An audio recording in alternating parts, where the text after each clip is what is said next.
Hey guys, I know I'm being silly. I'm sleepy. I just got back home. I was hungry, and so like hungry. So I drank a Bold House Farmers amazing mango, and now I'm sleepy. You know what time it is though, right? Chapstick time. Cannot forget the chapstick. I'm gonna do a full face today, and I'm gonna try and go fast, just because I feel like I haven't done a full face on here in a long time. I know I've been doing tutorials. And then I speed through, those, or I just kind of chop them up. This is Milk Hydro Grip Primer. Estee Lauder Double Wear Stay in Place Makeup. This is shade 4N2, which is Spiced Sand. And so I'm putting 2 pumps of that on top of the primer. And on top of all of that, I'm going to put 3 drops of the Boscia or Boscia Subaki Beauty Oil. So that is my concoction. I used to just use 2 drops. Lately I've been using 3, and that is okay. I'm going to use, I didn't do my under eye. We'll do that after. Okay. So we're going to use the Sephora Pro Flawless Airbrush number 56. We're going to use this for foundation. So this is the concoction we just made, and we're going to tap in it and apply it.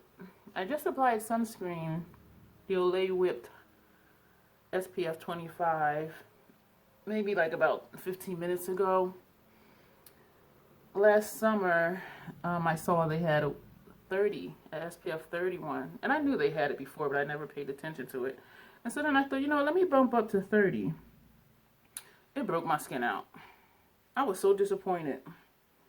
I was so disappointed because I knew, well, I thought I knew that it was going to work.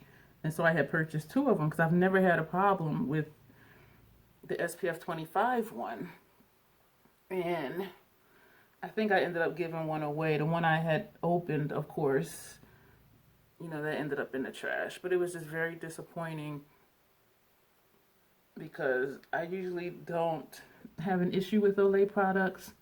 One of their serums I did, their B plus complex or something vitamin, that broke me out. And I think it might have just been too much of the B vitamin because their other products also have B vitamin in it and peptides and other stuff.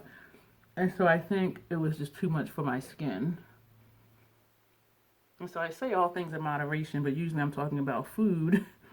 But even with skincare, if your skin doesn't need it or it's too much, well, my skin will let me know. I'll speak for myself. I can't speak for anybody else, but. And so today I purchased the moisturizer with the SPF 25 from Olay. But I purchased it at BJ's because it came in a 2-pack and it was $45.99. And there was a $5 off coupon. So it was $40.99, which is a good price for 2 because that brings it to like $20 a piece. And even on the Olay website with the 25% off, it's still $20-something. And so it was a better deal at BJ's. And so that's why I got that from there. And it's warm today. It's up to, I think, 75 now. And so I'm like, yeah, I need to get some sunscreen. Even though I've been mostly home. I am anticipating walking the park. I'm just scraping off. There's like hardly anything here. I'm just scraping. I'm anticipating walking the park again now that it's getting warmer. And so I know I do need some type of sunscreen. This patting motion I do, to me, helps eliminate any lines or streaks. And I know some people have a problem with streaks when they're putting on foundation with a brush like this one. But this, to me, mimics my skin texture, the way it looks. But I did not have streaks anyway. It's just a habit for me to stipple. So, that is that. I don't think I'm even going to do concealer today. I'm going to go ahead and just set my face. The Lancome Long Time No Shine Translucent Setting Powder. And I'm going to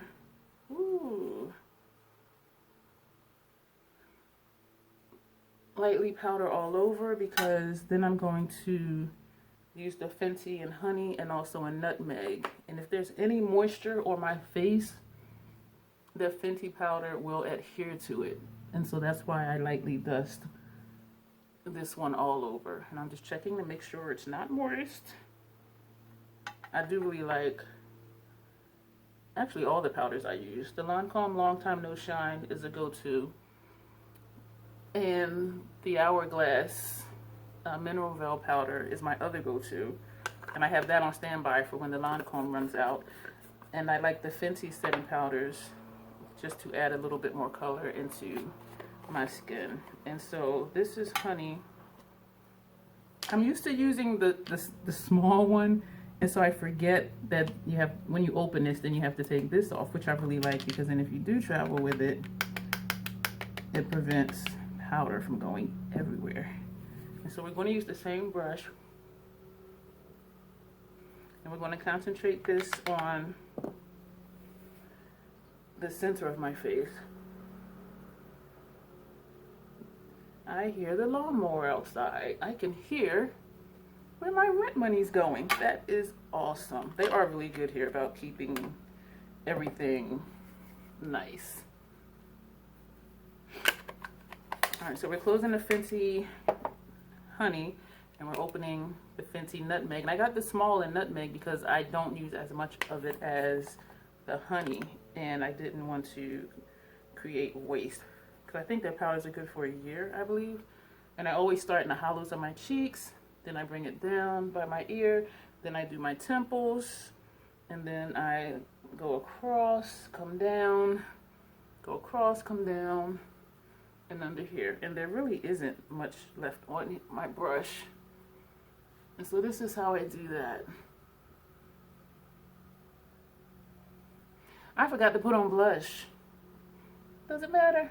No, my face has multiple colors, as most people's faces do.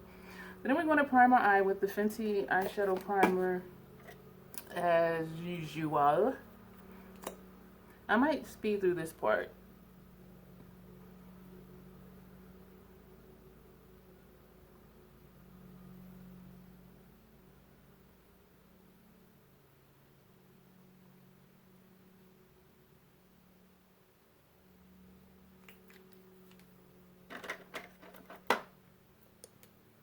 I forgot to mention, this was the Fenty powder brush. It says setting, the number 170. That's what I use for powder. The brush I'm going to use to blend out my, I was going to say concealer. My primer is a Sephora Pro Stippling Concealer brush, and this one is number 52. Oh, I just realized I didn't do my brows, but we are doing our entire face, so they will get done.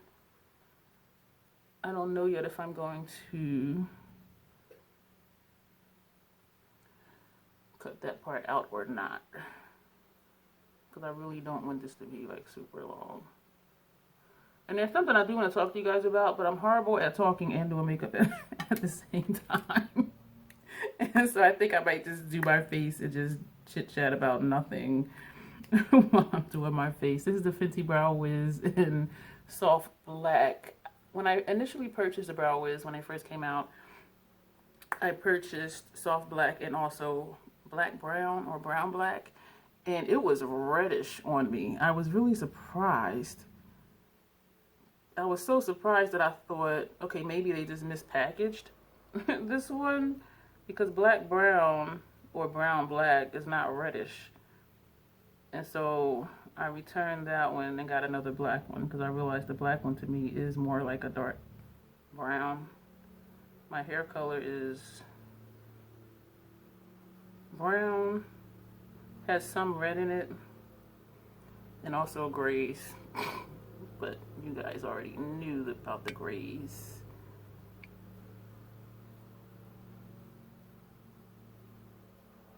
I don't do anything fancy with my brows. I like them to be natural. In previous videos, I did say how I over plucked on purpose to not have a tail, because this one has a natural arch. This side didn't. So this side came down and this side kind of just, I don't know, they were just not the same. And I know your brows are sisters, not twins. But my purpose in over plucking was hopefully, maybe, I can get the tails to look the same. It never happens, but that was the idea. See, now this one I like, and this one is like too thick. And I don't want to keep bringing it down to make a point, because then it'll just end up long. But I could fix it with a Q-tip. We'll see. But anyway, so that was the idea behind over plucking, to try to get the tails even. Or at least have the arches look the same. Or to not have an arch and just keep it rounded. And so I know some people do the fancy brows. It might look like the Nike symbol, the little swoosh or whatever. But if I knew 10 years ago what I knew before I overplucked my brows, I would have left them bushy, because I had bushy brows, and I just would have like plucked under here instead of plucking under here and also up top. And what got me into plucking was the first time I had them waxed, she waxed underneath and up top. And the second time I went to get them waxed, the wax burned me. I had like 2nd-degree burns on both of my eyelids. Well, this part of my eyelid, not down here, but this whole part was burned, and up here was burned, and my skin was peeling. It was horrible. And I went back to her, and you know, she gave me a refund for that and for the pedicure that she had did. And I said, no, not for the pedicure. She was like, no, just take it, please, just take it. Like, she felt so bad. And so I never got my brows waxed again after that. And that's when I started over plucking. And I think because she waxed under here and up top, I thought, okay, I need to pluck under here and up here, which I should have just left this part bushy and just plucked underneath. But I can't go back in time, and usually once you get the hair follicle out, hair is not going to grow back in that same spot. And so I was kind of just stuck with, this is what my brows are. And even with that, before I overplucked them, when she waxed them, it was still uneven, because this one had the arch come this way and this one was rounded, or opposite, something like that. But anyway, so that's that story. We're gonna play again. Natasha Denona Sunset Palette. I am going to do another look. Excuse me, like, why is my nose itching? That's gross, right? Because it's like itching like right here. Okay, this brush is done. I don't have any brushes pulled out or anything, so let me do that while I'm talking.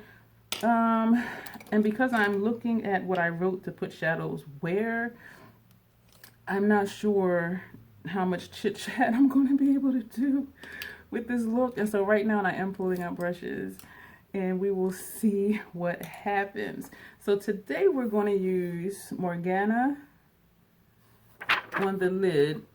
That is this shade here. And we're going to put Atmosphere on the second half of the lid. This is Atmosphere. So this is going on the first half. This is going more so like in the center of the lid. And then we're going to take Terra, which is this shade here, and this is going to go on our outer corner. Horizon, this shade here, we're going to put as our transition, and we'll do the same placement underneath. And I will probably take Ice Gold and put that as a brow bone highlight. So I'm going to do this, and I'm going to try and just chit chat and tell you what I want to tell you, and I will list where these shades are down below, so that way I can hopefully just keep it moving. For the lid colors, I'm using the Real Techniques Instapop shade brush, and I do have 2 of these to use for both of those lid colors. The outer corner color, I'm going to use the Esum V34, and for my transition shade, I'm going to use the Esum V33. For my top lash line, I'm going to use, what shade did I use before? I'm going to use Vulcano for my upper lash line, and this is the Esum T03. And for underneath my lower lash line colors, I'm going to use this, which is a hella old Sephora brush, It says smoky eye and it's the number 24. So that's what we're going to do. Hopefully I won't forget which brushes I'm using for what. So we're going to go in with Morgana. So this is what I want to say. This is a chroma crystal. That's not what I was going to say. All right. I know some people are going to come for me, and it is okay. I am not on the Pat McGrath train. I am not. The shadows are just more hassle to me than they are worth. I understand they say, you know, pat, pat, pat, don't swipe. When I do pat on and then swipe, I am applying so much pressure because I want the shadows to stick. And I'm applying so much pressure that I'm thinking, if I had in contacts right now, this would be moving my contact lens. That's how much pressure I was putting in that first video that I did. Probably uploaded a week before this one. And so I am aware, you know, to tap and not swipe. I am aware they say use your finger. I don't like using my finger. I know they say wet your brush. I don't want to wet the brush. I'm just lazy. I want to put the brush in the shadow and put it on my lid like this, and it works. Okay, and I also said in that video, one of the issues I have, I place the lid colors first so that they can adhere to the primer. If I were to put a glitter shade on top of this, because this shade is already on the primer, that glitter shade would still flake off because there's not much for it to stick to. And so that doesn't always work for me. Well, actually, it never works for me if it's a glittery shade. The metallic shades, I can kind of do that. But the glitter shades, it is just not good. And if I don't have my contacts in, my eyes tear horribly. I don't want to go on another rant about that, but this is why I'm not on a Pat McGrath train. Okay, cost effectiveness. Her palettes are $129, $125. You get 10 shadows. Okay, I gotta remember to do makeup while I'm talking. So we're going to go in with Atmosphere. $125 for 10 shades. 4 of them are the Astral Blitz shades, are the ones that my eyes do not like. So if I were to not use those, that would leave me with 6 shadows. The Pat McGrath shadows, once you open the palette, has a lifespan of 12 months. So I'm spending $125 for 6 shadows that expire in a year. Natasha Denona palette, 15 shades. Even if there were 4 shades in here I didn't use, I would still have 11 shades. Let me keep doing my eye while I'm doing this. I would still have 11 shades to use for $129. And the lifespan on Natasha Denona's palettes are 24 months. So, 6 shades for a year for $125, or 11 shades for 2 years for $129. And when I sat and thought about it, I'm like, you know what? I'm gonna just stick with Natasha. I appreciate Pat, I really do. I like her mattes, but to me, they're not anything that different from Natasha's mattes or from Viseart mattes. And so I realized it just wasn't for me. I wasn't getting bang for my buck, so to speak. And I'm just like, no. So that was my conclusion. I appreciate Pat because, where am I going? Terra, outer corner. Because my theory is that she filled a gap in the market. There's been an issue, and there's still an issue, unfortunately, with cosmetic companies and brands being POC friendly. If you're a melanated person, I'll even say, you know, if you're a little deeper than me, sometimes there's not complexion products or eyeshadows that look good on us. And we have varying undertones just like non-POC people. And so everything is not going to work for everybody, but some of these companies don't seem to realize that. And it's very annoying. We're in 2021 and there's still some brands coming out with new products with like 3 shades, medium, light, medium, and deep. And the deep maybe just match me. And so I'm like, there's a ton of people you know, that want to buy certain brands and try products, and it's like there's nothing for them. And my theory is that Pat filled a void by having those bold, shimmery, sparkly, beautiful colors that were nowhere else. And how they show up, the vibrancy, how they had that wet look, and you know, just, and then intensify them by applying with your finger. I feel like she filled the void, and she gave people, what's next? Horizon in my transition. And I feel like that's what she gave to the beauty community, was eyeshadows that, yes, they may be tailored for people of color, my deep melanated sisters and brothers, but also anybody can wear. And I appreciate that. And when I look at Pat's videos, well, not her videos, but videos of people using Pat McGrath's palette, you have the lightest of the light to the deepest dark. Everybody who wants to wear her eyeshadows can. And I love that, and I appreciate that. I just am not on the train for the reasons I've already stated.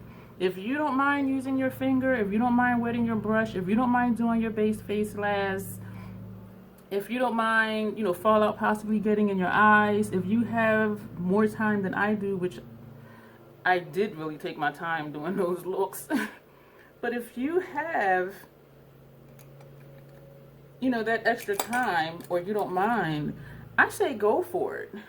Otherwise, I say Natasha Denona. Because you're getting more shades and they last longer.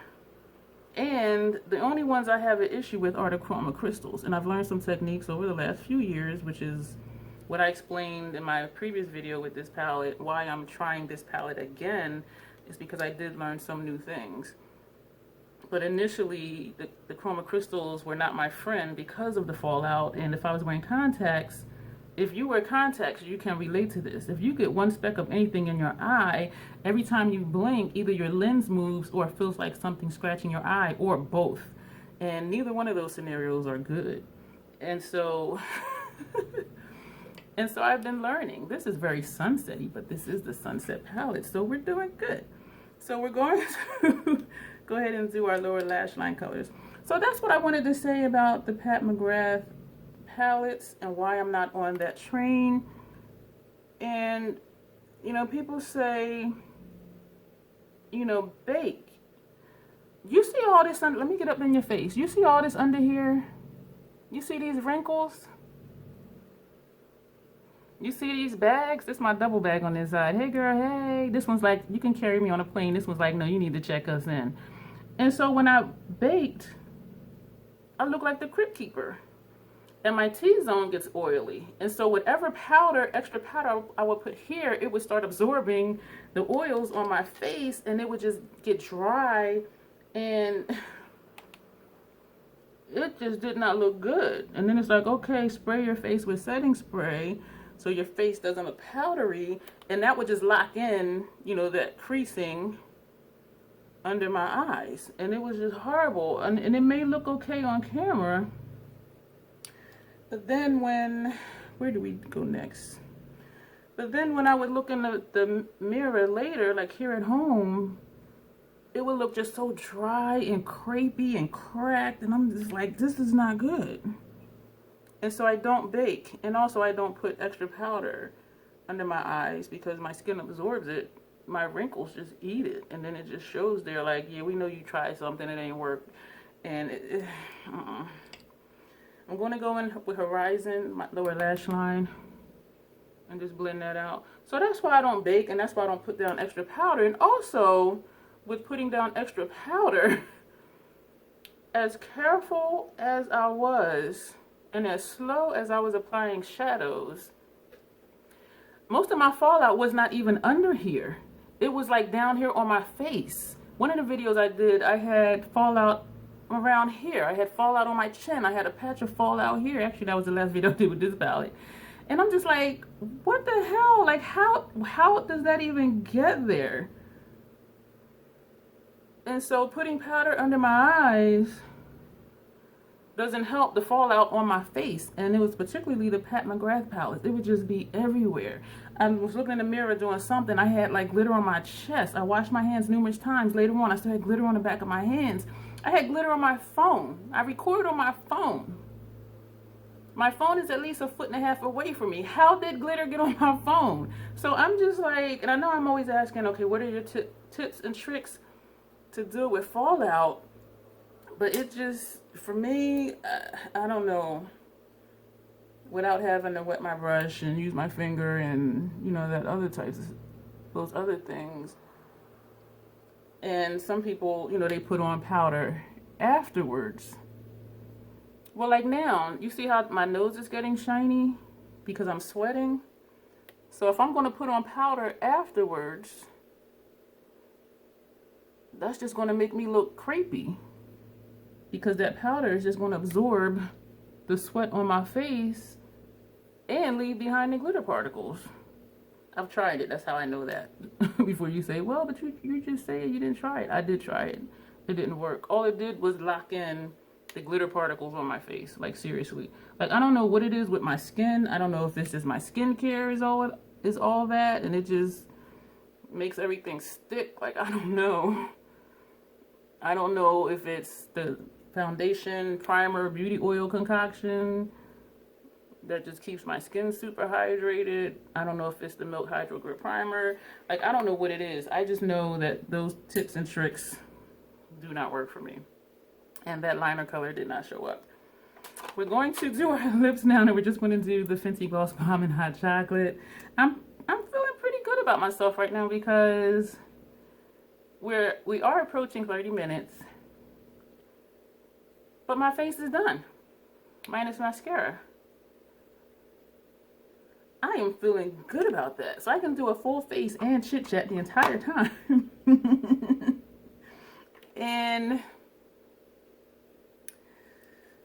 I lost my train of thought. This is the, welcome to the crazy. This is the Double Team Urban Decay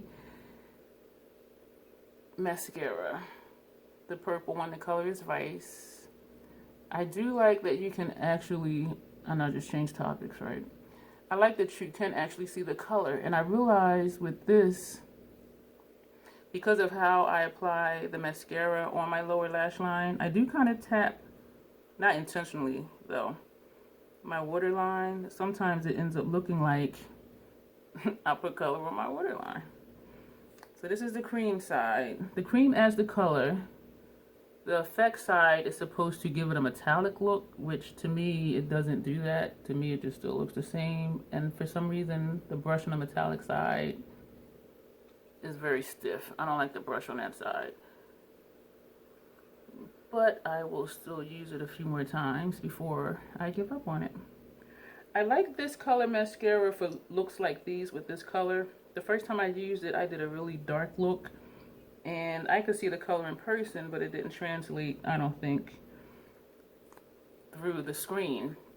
But in person, like I can see, and on here, I don't know if you can or not, I can see that purple, which I think is really nice. So I just need to have like a neutral lid color. This is the special effects side. And so I do like that it does add like a fun little pop of color, if you wanted to do such. I wish they had a blue. I think blues make my eye color stand out. They didn't have it, or it was a light blue. I'm not sure, because I had this forever. I just never opened it until recently. And so I got the purple, and I'm glad that I did. I looked for it on the Sephora site during the sale, and I didn't see it. So I'm wondering if I got this from Sephora initially or from Urban Decay. See, can you tell that that's purple? I just realized I didn't have that light on in there. This is the finished look. What do you think? I'm excited. Let me check for fallout. I'm looking in the mirror down here. I don't see any. Let me see. You know, I never took the plastic off of this mirror. Ah, that's so satisfying. Okay, let's see. I don't see any. That's exciting. But then I didn't use any chroma crystals either. Morgana is a dual chrome. That's on the first half of the lid. Atmosphere is a metallic. That's the second half of the lid. Terra is a creamy matte. That's the outer corner. Horizon is a creamy matte. That's in the crease. Ice Gold, which is brow bone highlight, that is a chroma crystal. And Vulcano that we use on upper lash line is a creamy matte. No fallout whatsoever. I do not have a problem with her metallic shades. I don't. Some people say they get a lot of fallout with the metallic shades. I don't, and I love it. So let me know what you think about why I'm not on the Pat McGrath train, because I don't hear anybody talking about the fallout is a motherfucker. Like, I don't hear, excuse me. I don't hear anybody talking about that. It's just, everything is just great across the board all the time. And I know people don't want to do negative videos. I don't want to do negative videos either. However, like, that would be something I would want to know. And I've had people ask me, like, what did you really think of the Pat McGrath Mothership palettes? If all you hear are fantastic things, my thing is this: help the consumer be an informed consumer. Say what the good is, like what I said about why I appreciate, you know, her line and what she did and how she does her shadows.